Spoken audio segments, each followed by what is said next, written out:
Authentique et humaine, elle parle avec franchise.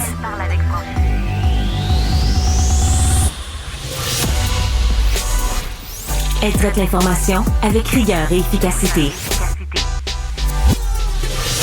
Une approche fraîchement moderne de l'actualité. Isabelle Maréchal. Bonjour tout le monde, bon lundi matin, très bon début de semaine. J'espère que vous avez un café pas loin, que vous êtes bien installés. On va passer la matinée ensemble. Je sais pas si vous avez eu l'occasion de lire mon article en fin de semaine, samedi, dans les journaux de Montréal, Journal de Québec, parce que je revenais sur la question des no-shows. Puis j'ai envie qu'on en discute pour la prochaine demi-heure. Vous savez, les no-shows en santé, c'est tous ceux patients qui prennent des rendez-vous et qui ne se présentent pas. Je pense que maintenant, l'expression a fait en sorte qu'on sache bien de quoi on parle.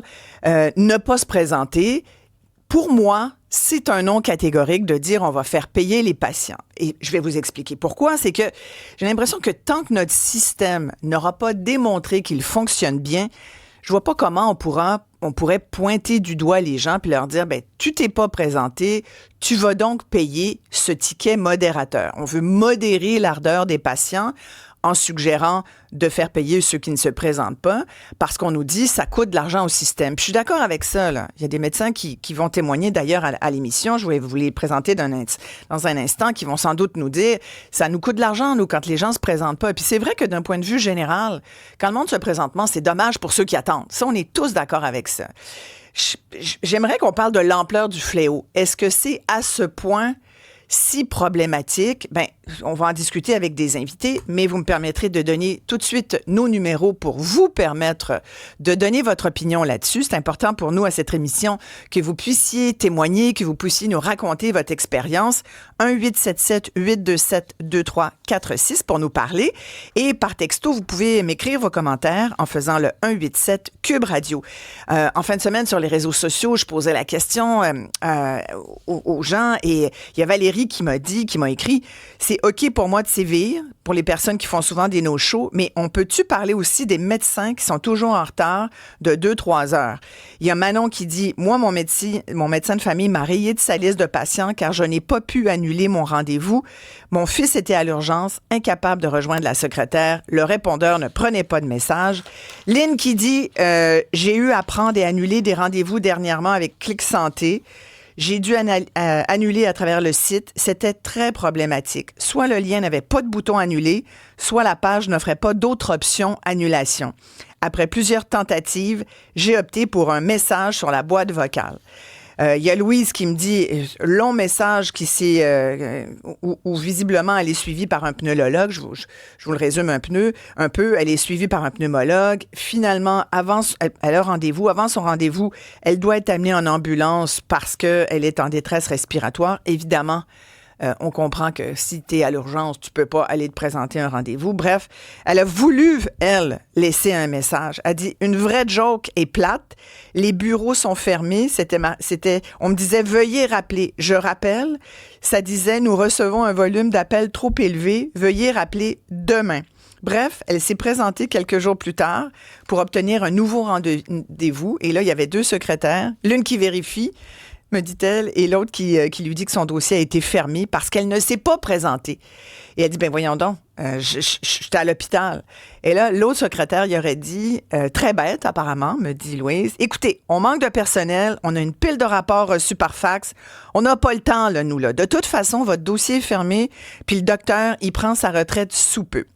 Fait que voyez-vous, des commentaires comme ça, là, j'en ai plein aussi. Richard qui dit, je suis partiellement d'accord avec le fait de facturer les délinquants qui omettent de se présenter à un rendez-vous médical sans justifier, mais la pratique devrait être réciproque. Lorsqu'un patient se présente à l'hôpital pour une chirurgie, l'établissement devrait être tenu de procéder à celle-ci la journée en question et de ne pas remettre. Et ça, des gens là, qui se voient remettre 1 fois, puis 2 fois, puis 3 fois leur chirurgie, il y en a au Québec. Pour discuter de tout ça, je vous ai donné nos numéros. Je vais donner la parole au docteur Samuel Garot-Lajoie. Il est médecin de famille à Laval. Bonjour, docteur Garot-Lajoie. Bonjour, Isabelle. Bonjour, vous nous entendez bien? Très bien. Super. Annie Bourgault, directrice ophtalmologie et services ambulatoires spécialisés au CHU de Québec. Bonjour, Madame Bourgault. Bonjour. Votre réaction à chaud à tous les deux, je commence avec vous, docteur Garot-Lajoie. Vous avez entendu, j'ai lu beaucoup de commentaires de gens. La question des no-shows, ça préoccupe beaucoup nos auditeurs. Qu'est-ce qu'on fait avec ça? Le docteur, les docteurs le disent, le Collège des médecins a fait une sortie la semaine dernière, la Fédération des omnis aussi, des omnipraticiens, ce qui fait en sorte que le ministre Dubé aujourd'hui dit, j'essaie de réfléchir à la façon de réduire ce fléau. Est-ce véritablement un fléau? Oui. Donc, moi, je considère que les chiffres qui sont actuellement avancés par le gouvernement sont pas entièrement représentatifs de la réalité. Ce qui est pas dit tant que ça publiquement, c'est qu'en première ligne, du moins, pour qu'un patient soit noté comme absent à son rendez-vous, il faut que le médecin soumette une facture à la RAMQ de 0 $ pour indiquer que le patient était pas là. C'est sûr, on fait ce travail-là, mais pas toujours. Puis, les médecins, vous savez, on a un manuel de facturation de plus de 100 pages. On délègue beaucoup la facturation à des agences de facturation. Et là, admettons, un patient manque son rendez-vous. Moi, je passe 20 minutes à rien faire. J'ai pas de rémunération associée à ça. Et là, en plus, il faut que je soumette une facture à la RAMQ pour laquelle ça m'incombe des frais. Pendant que j'ai mon loyer à payer, pendant que j'ai mes secrétaires à payer. Donc, moi, personnellement, j'oublie une fois sur deux de noter les patients qui sont absents. J'ai des collègues qui ne le font juste pas du tout. Donc, je pense que les chiffres qu'on a, du moins pour la première ligne, ils sont sous-estimés. Donc, si on pense que c'est un problème à 600 000, moi, j'estime qu'il y en a encore plus. 670 000, ça, c'était si la tendance se maintient cette année en 2025. Moi, ce que je lisais, c'était que l'année dernière, c'était 30 000 rendez-vous par mois. Donc, ça fait, on va dire, 360 000 par année. C'est beaucoup de rendez-vous non utilisés, un peu perdus dans le système, là. Après, ce que ça précise pas non plus, c'est combien de ces rendez-vous-là ont pu être quand même utilisés par les médecins. J'imagine que vous n'allez pas prendre une marche dans ce temps-là quand vous devez quand même travailler. Moi, pas de travail. Non, absolument. J'ai des piles de papier sur mon bureau. Je suis capable de m'occuper quand même. Bon, alors, est-ce que c'est vraiment du temps perdu ou est-ce que ce sont des rendez-vous perdus? Il y a les patients là qui sont... Oui, on n'a pas toujours la capacité de remplacer ce temps-là par autre chose. Puis ça, c'est une place où le gouvernement pourrait nous aider, très certainement. Ouais. Donc, dans les nouveaux cadres GMF, les cliniques vont devoir voir des patients de l'urgence P4-P5, des patients du GAP.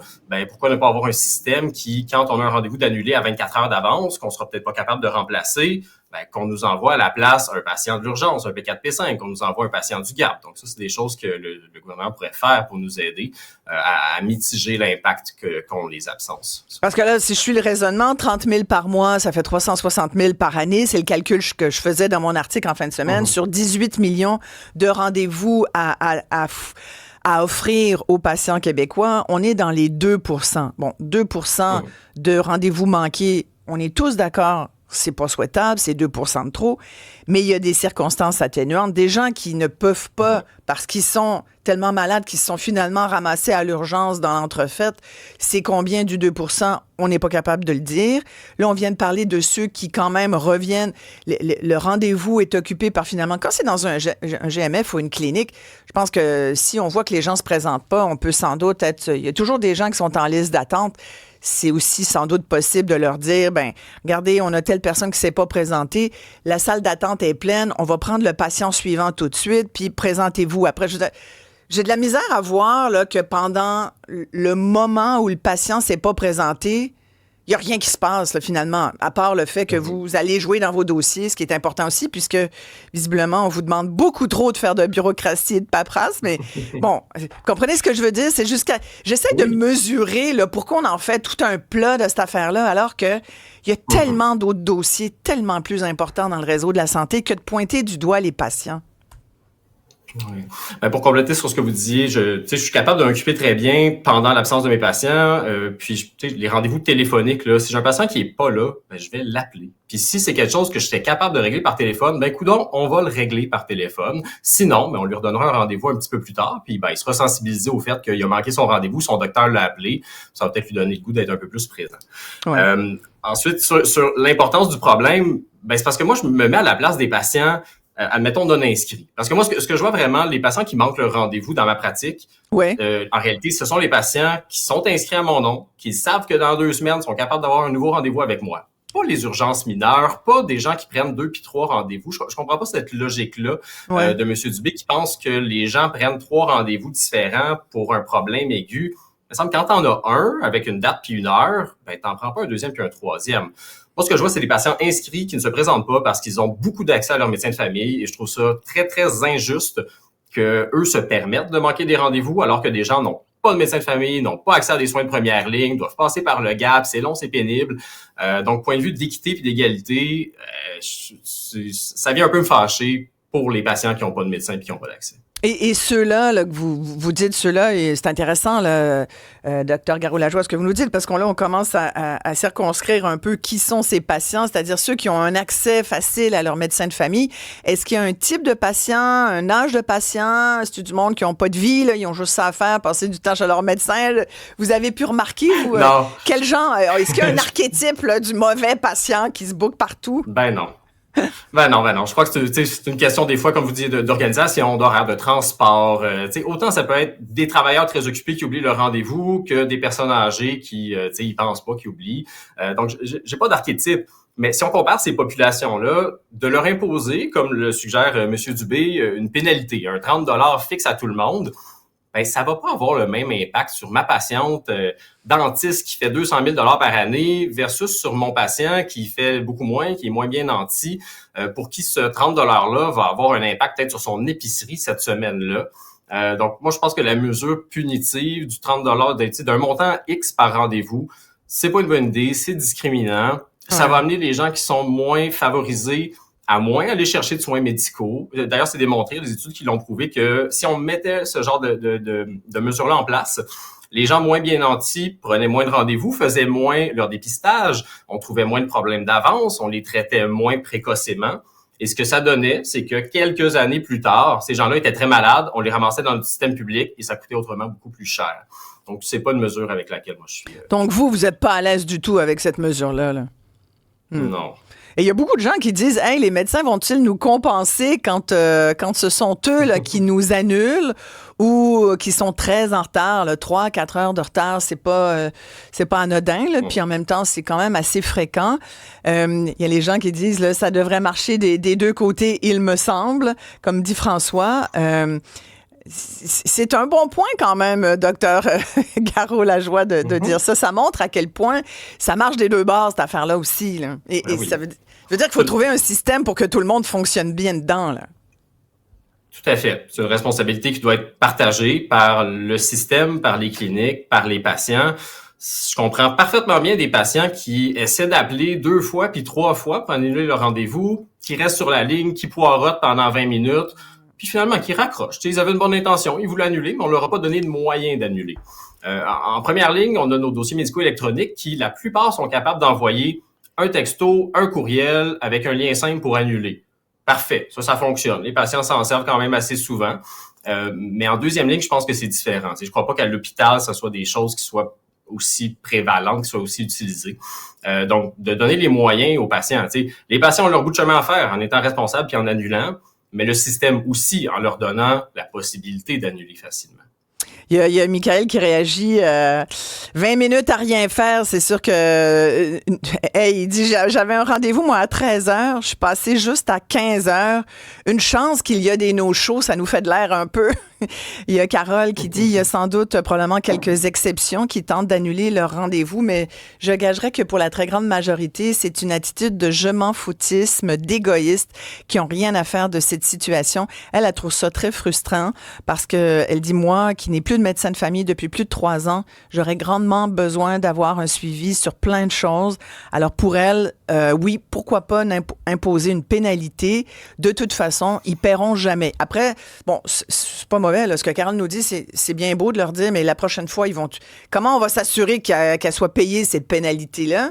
Étant donné qu'ils se présentent pas, c'est la prochaine fois. Je veux dire, ça serait quoi le mécanisme qui ferait en sorte qu'on puisse charger une pénalité à ces patients-là? Ça, c'est pas très clair, docteur Garot-Lajoie, hein, en plus. Non, c'est pas très clair. Puis d'un point de vue déontologique, qu'un médecin dise « tu dois me payer tel frais, sinon tu ne peux pas consulter » alors qu'on est leur médecin attitré, auprès du Collège des médecins, ça passe pas. Tu peux pas faire ça. Tu peux pas restreindre l'accès d'un patient au système de santé en attendant qu'il te donne son 30 $. T'sais, moi, j'ai des collègues qui chargent dans ma clinique. Il y a des gens qui chargent des frais, effectivement.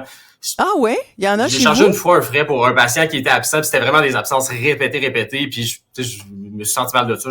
Moi, je pense pas que c'est la solution. Je pense qu'il y a plein d'autres solutions à explorer avant ça. Mais c'est juste on dirait que c'est le attendez, réflexe. Oui. Oui, mais je veux juste revenir sur ce que vous dites, parce que vous dites il y a des médecins dans votre GMF, vous travaillez dans un GMF, qui eux, l'ont déjà fait, ils ont déjà chargé à des patients. Ça se peut, ça, en ce moment? Oui, c'est assez... Oui, ça se peut en ce moment. C'est dans assez le public, même là. répandu, je vous dirais. Oui, dans le public. Il y a plusieurs cliniques dans le public qui se sont mis à charger un tel frais pour essayer de limiter les Et c'est no-shows. combien? 30 $? C'est sûr qu'il vous faudrait... souvent, c'est ça. Souvent, ça ressemble à ça. Mais là, il faudrait s'assurer que si M. Dubé il en instaure un, comment il paye? Ouais. Ils viennent au secrétariat, j'imagine, puis ils déboursent. Là. Mais comme je vous dis, moi, je l'impose plus vraiment. Là. Je l'ai fait une fois, comme je répète pas. Mais Vous l'avez fait une fois, puis la personne a payé comment? En argent. Je l'ai venu, puis c'est pas vous qui avez géré le paiement, là. Ouais. Mais vous avez. Non, même... pas du tout. Ça, c'est ouais. tous les trucs de paiement. Je délègue au secrétariat. C'est ouais. les choses que je peux déléguer. Je pensais pas que ça se faisait déjà, que les gens. Ouais. Ben, s'il y a des gens qui nous écoutent, qui ont eu à payer un frais, j'aimerais ça vous parler. On va s'arrêter ici, très courte pause, pour nous jaser directement de ce phénomène des no-shows. Est-ce que vous pensez qu'on devrait faire payer les patients qui ne se présentent pas à plusieurs reprises? 1-877-827-2346 par texto. Vous faites le 187 Cube Radio. À tout de suite, tout le monde.